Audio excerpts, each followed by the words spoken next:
Don't worry about who I am. If you really want to know about me, just know that I'm risking a lot by posting this. If you had a childhood, regardless of when you were born, you should remember the cartoon. The Magic School Bus. It was a children's cartoon show in the 90s, where a crazy science teacher would take students on weekly adventures into places such as into space or through the human digestive system. It was a rather harmless and educational show, which is the reason why it has been prominently shown to children since its premiere.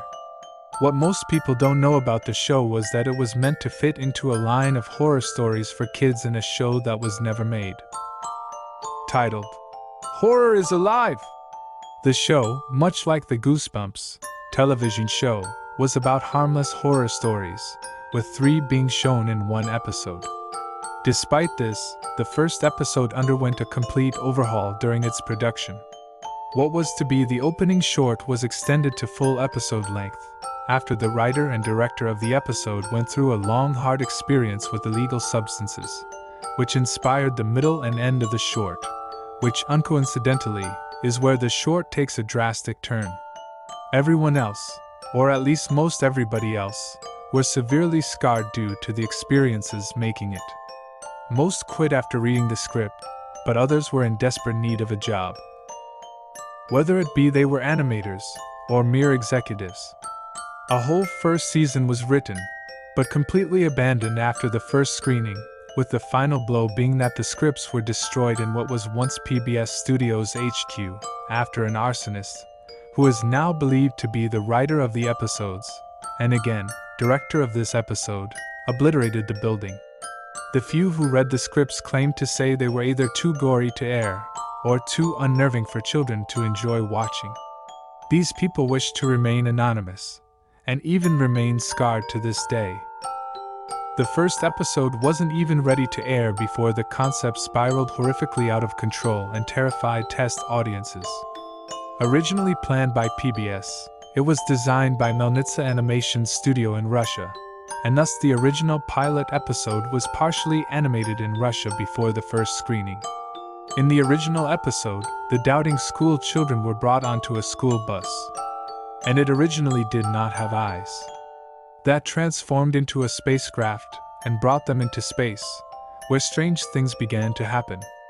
That was the only description the people attending the screening had, so they had no real expectations for it. After the screening, PBS took the original idea back to the storyboards, fired everyone behind the pilot's production, and remade it with well-known employees into, obviously, the Magic School Bus. The episode was sent to me in a cardboard box by one of my online friends, who simply gave me his first name, Sergey. Sergey was one of the employees during the late 80s and into the latter half of the 90s. His job was merely just checking to make sure the VHS copies of the animations weren't distorted, or any lesser quality than a first-generation VHS tape. He never told me this until I expressed interest in his old job, which triggered him to spill everything. He is much older than me, at 43 years old.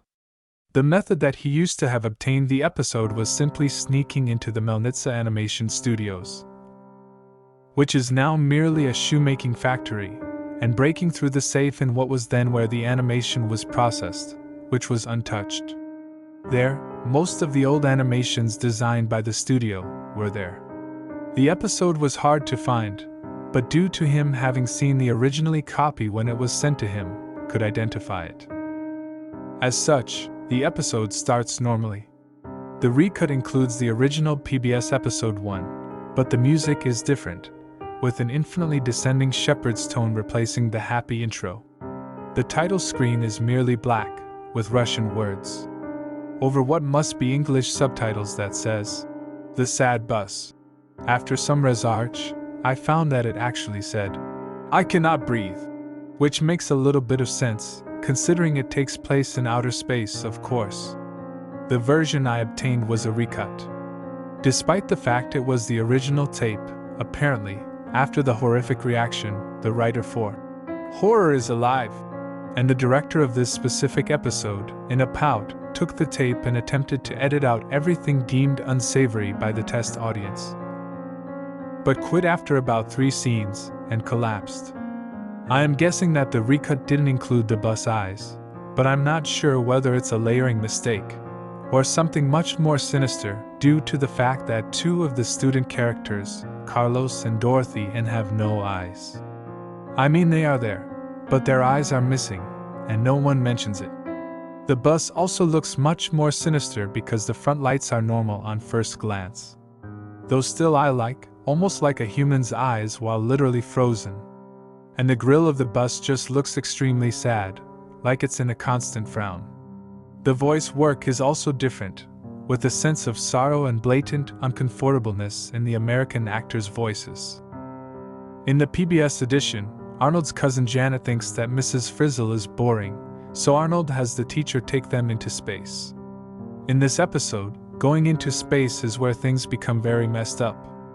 Nothing from the original episode is here. Instead, the bus transforms into a spaceship, kind of like one you'd see in a film like 2001, A Space Odyssey. There's no transition, it just becomes this. The walls are all white and there seem to be infinite corridors with steep drops. From the outside, it looks like a Soviet space rocket, which still makes sense due to this being animated in Russia, but larger. Arnold comments that this wasn't what he expected and he wants to go home. Janet and Carlos also seem equally confused, but Janet is smiling. Mrs. Frizzle says that there is an override lock on the ship and nobody can leave until it has reached its destination. We are hurtling toward the sun. Mrs. Frizzle tells everyone that she can turn off the airlock and suffocate everyone, only jokingly, before saying that she will put in the manual override, but it will take 6 months to reach Earth. After this, the screen begins distorting as the picture goes out of focus in a similar fashion to how the Max Headroom hijacking went into transmission during Doctor Who. An out-of-place slideshow then played over what sounded like an acoustic version of the Star Wars theme. The only pictures that were shown are that of planets, with each picture having some subliminally hidden disturbing human elements across the planet being shown. Basically, imagine the planet Jupiter having angry-looking human eyes melded into it, realistically, but not something too out of the ordinary for a skilled Photoshop user to have created. She suggests that everyone go into stasis sleep, when a cancerous sore has developed on Mrs. Frizzle's face, that nobody mentions. However, Mrs. Frizzle mentions that there are only 9 stasis beds and there are 11 people, including herself. She told them that she'll be fine staying up for 6 months, but one of the students will have to stay up as well. Ralphie suggests they draw straws. They do so, and Arnold is determined to be the one who has to stay up. Now up to this point, the episode was bafflingly strange, but this is where the show descends into realms that I couldn't make up if I tried. After everyone goes into stasis sleep, Mrs. Frizzle tells Arnold that originally there were 30 students in the class, but 20 of them died. She tells Arnold that she is going into the upper airlock where there is a separate bed, and she only told the students there were less beds because she didn't want them to face the idea that one person would be alone for 6 months. In addition to this, the time frame for returning home was actually 2 years.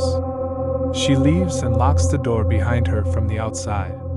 After this scene, the same distortion affection occurs, as a long string of text appears saying, "But what about Janet?" several times. You could tell that time was passing by only because Arnold became more dirty as time passed. The 9 beds line the walls, and there are porthole windows along with a control panel that is deactivated. The food that was left for him sits in one corner of the room, and tries to ration it, but it only lasts him 1 month. He also has no means of a bathroom, so he urinates and defecates on the floor. After about 2 minutes, 2 months have passed, and Arnold is looking noticeably nervous and disheveled, yet hopeful. He's extremely hungry, more so than he's ever been. Ralphie's catchphrase, "I think I'm gonna be sick," begins to play, repetitively, over the music track. I think it was meant to reflect Arnold's mind, but then Mrs. Frizzle begins to talk. "You're hungry, aren't you?" Arnold now realized the predicament he faces. He won't survive 2 years in this environment, and if he tries to kill himself by smashing a porthole window, he'll kill his other students. "You didn't leave me enough food!" Arnold screams, as his voice begins to crack. Several quick cuts of the spaceship from 2001 play about as rapidly as the human eye can blink. The voice begins to grow darker and more tinged, and deeper. "Oh, but Arnold, I did." The animation does a long, slow pan across the room with what looks like a stylization of a wide-angle lens, pointing out the beds. And then the voice changes. "I am your extrasensory nervous system. This is no hallucination, Arnold. I am you." The weirdest and most convincing thing about the animation of the original episode is that Arnold looks very similar to Mrs. Frizzle. One would think they are related. They both have pale skin, orange hair, and represent nerds. Even their mannerisms, aside from Mrs. Frizzle's greater achieved sense of confidence, are similar. The voice began to whisper, "Eat them." Mrs. Frizzle slowly melds into the background, as Arnold's body parts slowly begin to shimmer, while seemingly grow subtly added scars. Arnold had attempted to analyze the space chart over the defunct control panel for some time. But only now, realizing that he was intentionally trapped here, did it make sense.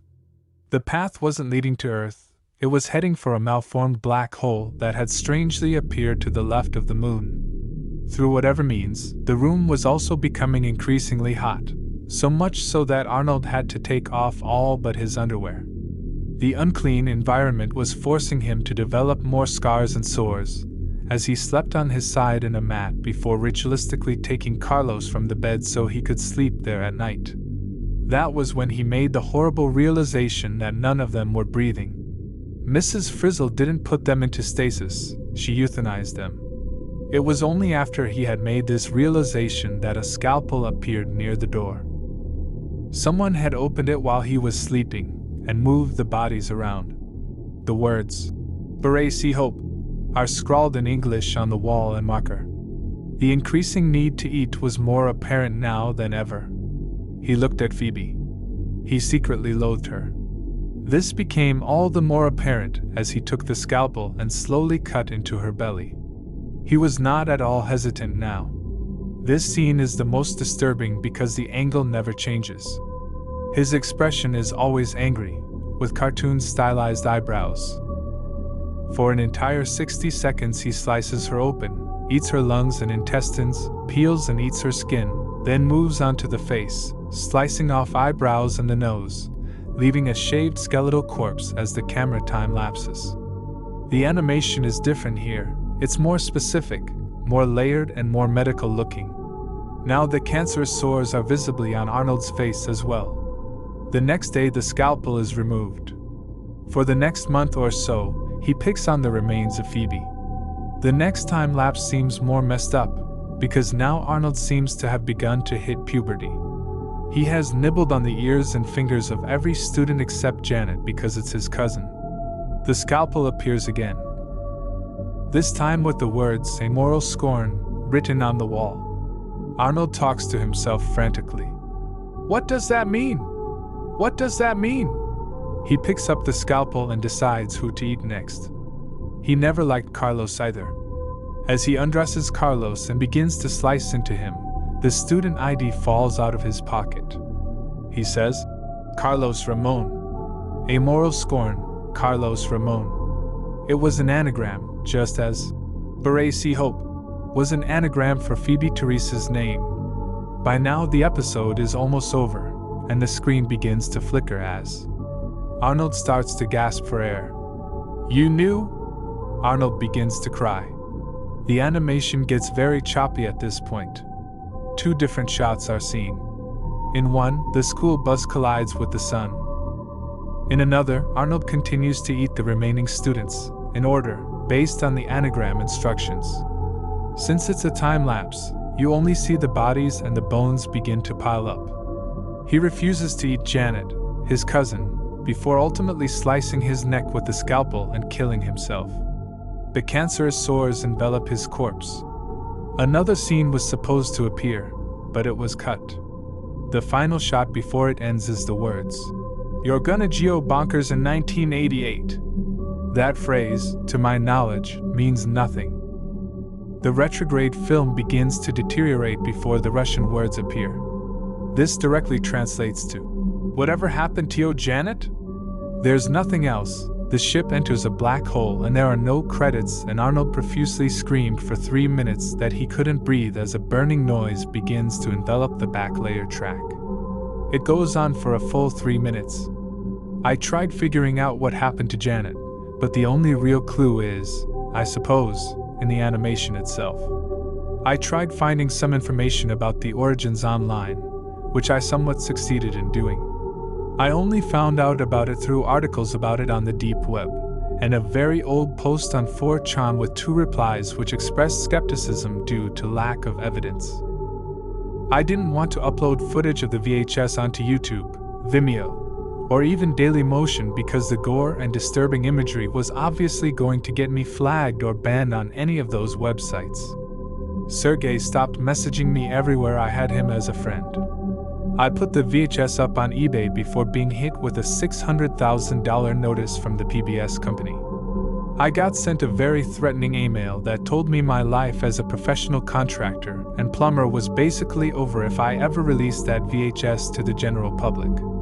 They insisted it was merely a prank regarding some of the employees working on the Magic School Bus having fun, but I knew that the backstories, the voice actor's sorrow, the Russian text, the attention to detail, and the matching details regarding the backstories and actual tape was all too much evidence to believe this.